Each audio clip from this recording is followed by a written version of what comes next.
آج کل social media پر ہر کوئی ان ہونے کا خواب دیکھتا ہے۔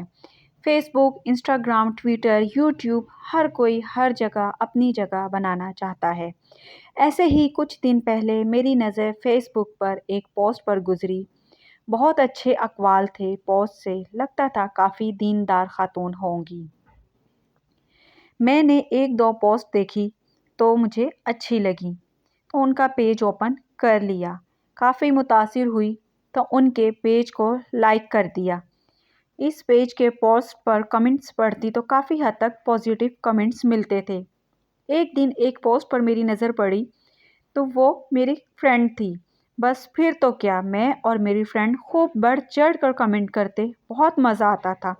سب سے زیادہ انجوائے تو تب کرتے جب ہم کمنٹ کرتے تو فوراً سے تبسم ناہید جو اس پیج کی ایڈمن تھیں جواب دیتی، جنہیں دیکھ کر ہماری حوصلہ افزائی ہوتی۔ تقریباً 3 ماہ ہو گئے ہمیں ان کے پیج کو لائک کرے ہوئے۔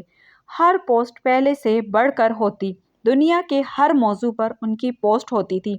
حتیٰ کہ ایک خاتون نے اپنی ایک تصویر ان کے پیج پر پوسٹ کی جس میں ان کے بال کھلے ہوئے تھے اور ناخن لمبے تھے۔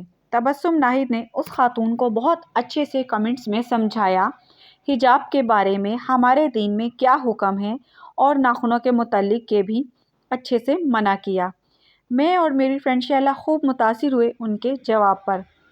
اب تو میں اور میری فرینڈ شہلا نے بھی حجاب شروع کر دیا تھا ان سے متاثر ہو کر۔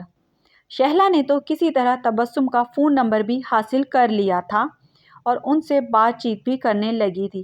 تبھی ہمیں ان کے بارے میں مزید معلومات حاصل ہوئی کہ وہ ایک پڑھی لکھی خاتون ہیں، ایم اے اسلامیات ہیں، ایک بزنس مین کی وائف ہیں اور 2 بچے ہیں اور یہیں لاہور میں رہتی ہیں۔ ان کی پوسٹ میں سسرال کی عزت، ساس سسر کا مقام، شوہر کا مقام، قرضے کے ہر ٹاپک پر پوسٹ ہوتی تھی۔ ان کی پوسٹ پر بہت مزہ آتا تھا۔ ادھر ان کی پوسٹ آتی اور ادھر کمنٹس کی بارش شروع ہو جاتی تھی۔ لاکھ کمنٹس تو بہت آرام سے ہو جاتے تھے۔ سب ایسے کمنٹ کرتے تھے جیسے کوئی بہت بڑا فریضہ انجام دے رہے ہوں، اور وہ خاتون بھی سب کو جواب دے کر لاجواب کر دیا کرتی تھیں۔ ایک دن ان کے پیج میں کسی نے اپنی منگنی کی تصویر شیئر کی۔ بظاہر تو بہت خوبصورت کپل تھا، مجھے تو کوئی اعتراض نظر نہیں آ رہا تھا۔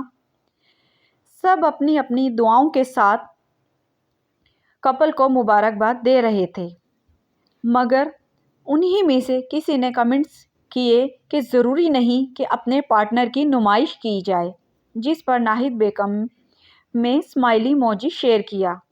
مجھے بہت عجیب لگا۔ خیر، میری فرینڈ شہلا کی تو ناہید صاحبہ سے بہت گہری دوستی ہو گئی تھی۔ میری سہیلی شہلا کو پارٹیاں کرنے کا بہت شوق تھا، اکثر و بیشتر گھر پر دعوت رکھتی تھی۔ اس بہانے ہم سب سہیلیاں اکٹھی ہو جایا کرتی تھیں۔ شہلا نے حسب عادت گھر پر پارٹی رکھی اور اس نے اس دعوت میں ناہیدہ صاحبہ کو بھی دعوت دی، جو کہ انہوں نے خوشی خوشی قبول کر لی۔ جس دن گھر میں پارٹی تھی اس دن میں اور شہلا بہت خوش تھے، کیونکہ آج ہماری اپنی فیورٹ پرسنالٹی سے ملاقات ہونی تھی۔ ہمیں بہت بے چینی سے ان کا انتظار تھا۔ خیر، اللہ اللہ کر کے وہ وقت آیا جب تبسم آئی۔ وہ واقعی ایک اچھی پرسنالٹی کی مالک تھی، جو ان سے ملتا ان کا گرویدہ ہو جاتا۔ ان کی بات چیت، چال ڈھال، غرضے کہ ہر بات میں کمال تھا۔ حجاب میں خود کو کور کیا ہوا تھا، سر پر اسکارف بہت سلیقے سے لپیٹا ہوا تھا، مگر جہاں ان کی ہر بات کمال تھی، وہیں ان کے لمبے لمبے ناخن دیکھ کر میں حیران تھی، جو کہ نیل پینٹ سے کافی خوبصورت لگ رہے تھے۔ مجھے ان کے نیل دیکھ کر برے نہیں لگے، بلکہ حیرت ہو رہی تھی، کیونکہ ان کی ایک پوسٹ میں لمبے ناخن کے متعلق جو میں نے پڑھی تھی، گناہ کے بارے میں بتا رہی تھی، اور میں خود جو لمبے ناخن رکھتی تھی ان کے اس پوسٹ کے بعد سے توبہ کر لی تھی اور دوبارہ ناخن لمبے نہیں کرے۔ ابھی میں اس بات پر حیران ہو رہی تھی، تب ہی ان کے موبائل پر بیل ہوئی۔